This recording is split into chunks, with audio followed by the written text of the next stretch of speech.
கர்த்தர் ஸ்தோத்திரம். பொண்ணுக்கு 3 நாளா ஜுரம் இருந்தது. டாக்டர் ஜெபம் பண்ணுறதும் டாக்டர் சிறப்புலாம் கொடுத்த போது அந்த மணி நேரத்தில் நல்லா சுகமாயிட்டாங்க. டாக்டர் செக் பண்ண போது 3 நாள் பாருங்க, அப்படி இல்லைன்னா டெஸ்ட்லாம் எடுத்துருந்தாங்க. ஆனால் 3 நாளே சரியாயிட்டு கர்த்தர் சுகத்தை கொடுத்தார். அல்லேலூயா. உபாகமம் 5ஆம் அதிகாரம் 15ஆம் வசனம், புதிய பழைய ஏற்பாடு பேஜ் நம்பர் 230. நான் வாசிக்கிறேன். மாதம் கர்த்தர் நமக்கு கொடுத்த வாக்குத்தத்தம், நீ எகிப்து தேசத்தில் அடிமையாய் இருந்தாய் என்றும் உன் தேவனாகிய கர்த்தர் உன்னை அவ்விடத்திலிருந்து வல்லமையுள்ள கரத்தினாலும் ஓங்கிய புயத்தினாலும் புறப்புற பண்ணினார் என்றும் நினைப்பாயாக. ஆகையால் ஓய்வு நாளை ஆசரிக்க உன் தேவனாகிய கர்த்தர் உனக்கு கட்டளையிட்டார். அல்லேலூயா. அவர் கர்த்தர் நம்மை அவருடைய கர்த்தருடைய கரம் என்கிற தலைப்பில் இந்த மாதம் கர்த்தருடைய வார்த்தை கேட்போம். ஆண்டவருடைய கரம் ஆசீர்வாதமானது. அவருடைய முகம்னா அவரை நம்ம தேடுறது, கரம்னா ஆசீர்வாதம். அப்ப இந்த மாதம் கர்த்தர் அவருடைய கரத்தை நம்ம விசேஷமாய் நம்ம கொண்டு நடத்த, அவருடைய கரம் இந்த மாதம் நம்முடைய தேவைகள் எல்லாம் சந்திக்கும். நம்மை ஆச்சரியமாய் நடத்த அவருடைய கரம் நம்மை ஆசீர்வதிக்கிற கரம், நமக்காக சிலுவையில் ஆணி அடிக்கப்பட்ட கரம். அந்த கரம் இந்த மாதம் நம்முடைய தேவைகள் எல்லாம் சந்தித்து நடத்தும். இந்த வசனம் சொல்லுது, ஆண்டவர் அவர்களை கொடுமையிலிருந்து விடுதலையாக்கினார். யாத்திராகமம் 1:13 வாசித்து பாத்தீங்கன்னா, அந்த இஸ்ரவேல் ஜனங்களை எகிப்தியர்கள் கொடுமைப்படுத்தினாங்க.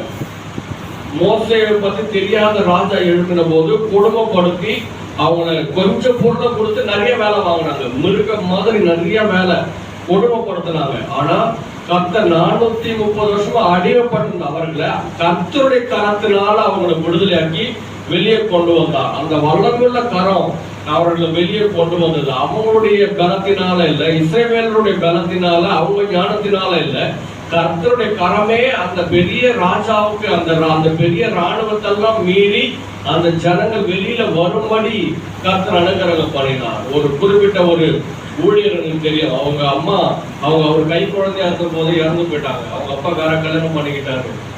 அப்படி இருக்கும்போது அவர் வாழ்க்கையில் அவ்வளவு கொடுமையை அனுபவிச்சிருக்கிறார். சொல்லுவாரு, அந்த 2001 அப்பெல்லாம் தண்ணி பஞ்சம் ரொம்ப கேள்வித்தம்மா பீரியட்ல தண்ணி பஞ்சம் ரொம்ப பல கிலோமீட்டர் போய் தான் எடுத்துட்டு வரணும் தண்ணி எல்லாம். அந்த சித்தி என்ன பண்ணுவாங்கன்னா இவரை எழுப்பி தண்ணி பிடிக்க அனுப்பிடுவாங்க. பல கிலோமீட்டர் தூரம் போய் அனுப்பும்போது அவர் சொல்லுவார், அந்த குழாடியில போய் பார்த்தா எல்லாரும் பெரியவங்க இருப்பாங்க, நான் மட்டும்தான் சின்ன பையன் இருப்பாங்க, எல்லாரும் வயசானவங்க இருப்பாங்க, எல்லாம் அப்பா நிறைய ஆம்பளைங்க பொம்பளைங்க இருப்பாங்க. ஆனா நான் மட்டும்தான் ஒரு 12-13 வயசு பையன் தான். நான் போய் நிற்பேன். எல்லாரும் கேட்பாங்க, வீட்டுல யாருமே இல்லையாங்க. யாருமே இல்லைன்னு சொல்லி நானே தண்ணியை அடிச்சு குடிச்சு வீட்டுக்கு பல கிலோமீட்டர் ஊற்றி மறுபடியும் போய் எல்லாம் தண்ணியெல்லாம் ரொப்பணும். அதுக்கப்புறம் ஸ்கூலுக்கு எல்லாம் போகணும். பலவிதமான குடும்ப வாழ்க்கையில இருந்தது. ஆனா ஆண்டவருக்கு என் வாழ்க்கை ஒப்பு கொடுத்த போது ஆண்டவர் என்னை ஆசீர்வதிச்சார். நல்ல படிப்பை கொடுத்தாரு, நல்ல வேலையை கொடுத்தாரு, நல்ல திருமணம் பண்ண வச்சு இன்னைக்கு நல்ல குடும்பத்தோட பைபிள் காலேஜ்லாம் படிச்சு குடும்பத்தோட நல்ல ஊழியம் பண்ணும்படி கர்த்தர் வச்சிருக்கிறார். அல்லேலூயா. அப்ப நம்ம கர்த்தர் நம்ம கொடுமைகள் எல்லாம் மாற்றுகிறவர். இஸ்ரவேல் மத்தியில் இஸ்ரவேலர்கள் எகிப்தில் அடிமைப்பட்ட கொடுமை அனுபவித்த போது அந்த கரம் அந்த கொடுமையிலிருந்து விடுதலை ஆக்கினது. அப்போ அந்த கரம் நம்மளோடு இருக்கணும். எல்லா கொடுமையிலிருந்து அவர் நம்ம விடுதலையாக்க வல்லவர். 2வது, கர்த்தருடைய கரம் நம்மளோடு இருந்தா நம்முடைய எதிராளிகள் எல்லாம் செயல்பட முடியாம போயிடுவாங்க. யாத்திராகமம் 15:16 சொல்லுகிறது, பயமும் திகிலும் எகிப்தியர்கள் அவர்கள் மேல் விழும். கர்த்தாவே, உமது ஜனங்கள் கடந்து போகும் வரைக்கும், நீர் மீட்ட ஜனங்களே கடந்து போகும் வரைக்கும் அவர்கள் உம்முடைய புயத்தின் மகத்துவத்தினால் கல்லை போல் அசைவற்றிருப்பார்கள். அப்ப கர்த்தருடைய கரம் நம்மோடு இருந்தா எதிராளிகள் செயல்பட முடியாம போயிடுவாங்க. நம்ம கடந்த நாட்கள்ல நம்மளுக்கு விரோதமா எரிச்சலின் ஆவி, பொறாமையின் ஆவி, பில்லி சூனியம், மந்திரம், பலவிதமான காரியங்கள்லாம் இருக்கும். ஆனா கர்த்தருடைய கரம் நம்மோடு இருந்தா எதிராளிகள் செயலற்று போவார்கள். அல்லேலூயா. இஸ்ரவேல் ஜனங்கள் எகிப்திலிருந்து வெளியில வந்துட்டு சிவந்த சமுத்திரத்துக்கு முன்னாடி நிற்கும் போது முன்னாடி கடல் இருக்குது. பின்னாடி இந்த ராஜா ராணுவத்தை அனுப்புறா, போய் மறுபடியும் வெளியில போன ஜனங்களை கூட்டு வந்துரு, போய் அடிச்சு தூக்கிட்டு வந்துரு அப்படின்னு சொல்லி அனுப்பின போது அவங்களால ஒன்றும் பண்ண முடியாது. பெரிய ராணுவம் வருது. இவங்க 430 வருஷம் நல்லா சாப்பிட்டுட்டு எப்படிலாம் ஒன்றும் சண்டெல்லாம் போட தெரியாது. ஆனா கர்த்தருடைய கரம் அந்த இஸ்ரவேல் ஜனங்களோடு இருந்ததுனால எதிராளிகள் எல்லாம் செயல்பட முடியாது, கல்ல போல மாறினாங்களாம். அல்லேலூயா. அப்ப ஆண்டவருடைய கரம் நம்மோடு இருக்குமே ஆனால் நமக்கு விரோதமா இருக்கிற பொல்லாத மனுஷர்கள் எல்லாம் விழுந்து போயிடுவாங்கன்னு இல்லை. ஆண்டவர் நமக்கு அந்த இருதயத்தை கொடுக்க சொல்ல, நம்ம விரோதமா இருக்கிறோம் செயல்பட முடியாது. நமக்கு விரோதமா இருக்க எதிராளிகள் கர்த்தருடைய கரம் நம்மோடு இருக்கிறதுனால நமக்கு விரோதமா அவர்கள் செயல்பட முடியாதபடி கல்லை போல் மாறி போனார்கள் பைபிள்ல பாக்குறோம். அப்ப ஆண்டவருடைய கரம் நம்மளோடு இருந்தா எதிராளிகள் செயல்பட முடியாது. ஏசப்பா உயிர்த்தெழுந்த போது அந்த உயிர்த்தெழுந்த வல்லமையினால ஏசப்பாவை அடிச்சு கொலை பண்ணி கன்றைக்குள்ள வச்சு கண்ணெல்லாம் வச்ச ராணுவ வீரர்கள் பைபிள் சொல்லுது மற்ற 28 நாள்ல அந்த காவலாளர்கள் செத்த பிணத்தை போல கிடந்தாங்க.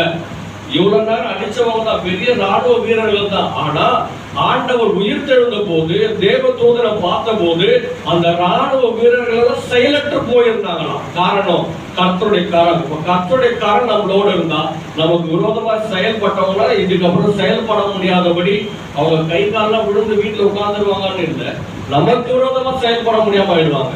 இல்ல இன்னைக்கு நம்மளுக்கு என்னெல்லாம் எதிராளிகள் என்ன பண்ணிடணும், நாசமா போயிடணும்னு பாட்டுலாம் வேற பாடுறோம். அது ஆண்டவர் நம்மளுக்கு அந்த ஆவியை என்ன பண்றோம் கொடுக்கல. ஒரு முறை ஏசப்பா சமாரிய ஊர்ல இருக்கிறவங்க ஏசப்பா ஏத்துக்காதப்போ கூட இருந்த யாக்கோபுலாம் சொல்ற, யாக்கோபு யோவான்லாம் சொல்றாங்க, ஆண்டவரே எப்படி எலியா தீர்க்கதரிசி வானத்துல நெருப்பை இறக்கி சாகடிச்சாரோ அந்த மாதிரி நம்ம இவ்வளவு சாகடிச்சிடலாம ஏசப்பா சொன்னாரு, எப்பா நீ அந்த ஆவியில இருக்கிற ஆள் கிடையாது. பழைய ஏற்பாடு பண்ணாங்கன்னா அது அவங்க. ஆனா நீங்களும் நம்முடைய எதிராளிகள் நல்லா இருக்குன்னு நினைக்கிறவங்க. ஹல்லேலூயா.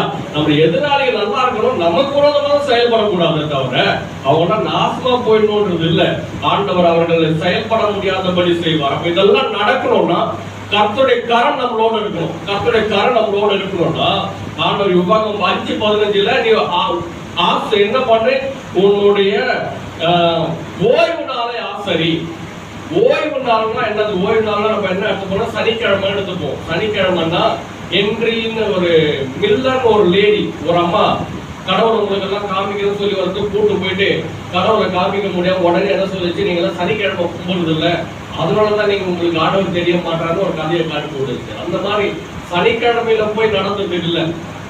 ஒரு முஸ்லீம் தேசம் இருக்கு, அங்க வேலைக்கு போறாங்கன்னா அங்க போயிட்டு பாய் கிட்ட பாய் நான் வந்து சனிக்கிழமை தான் நாங்கள் கும்பிடுவோம் சொன்னா பாய் என்ன பண்ணுவாரு, மாதிரி பாய் ஊருக்கு போயிட்டு அனுப்பி விட்டுருவாரு. அங்க வெள்ளிக்கிழமை தான் லீவு.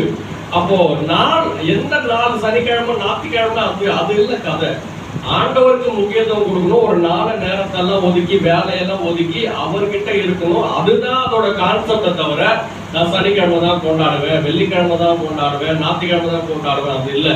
ஒரு நேரத்தை ஒதுக்கி அவர் சமூகத்துல இருக்கணும், அவருக்கு முக்கியத்துவம் கொடுக்கணும். அப்போ புதிய ஏற்பாடுல ஏசப்பா ஞாயிற்றுக்கிழமை உயிர்த்தெழுந்ததுனால அதை என்ன பண்ணிட்டாங்க, ஞாயிற்றுக்கிழமை ஆண்டவர் ஆராதிக்கிற நாளா வச்சுட்டாங்க. கொரிந்தியருக்கு எழுதும் நடவடிக்கைலாம் வாசிச்சு பாத்தீங்கன்னா அந்த ஞாயிற்றுக்கிழமை தான் ஆண்டவர் ஆராதிக்கிற நாளா மாறிடுச்சு. அந்த நோக்கம் என்ன, ஆண்டவரை தேடணும். நீங்க பழைய ஏற்பாடுல ஓய்வு நாள் ஆசிரியர்கள் பாத்தீங்கன்னா எந்த வேலையும் செய்யக்கூடாது.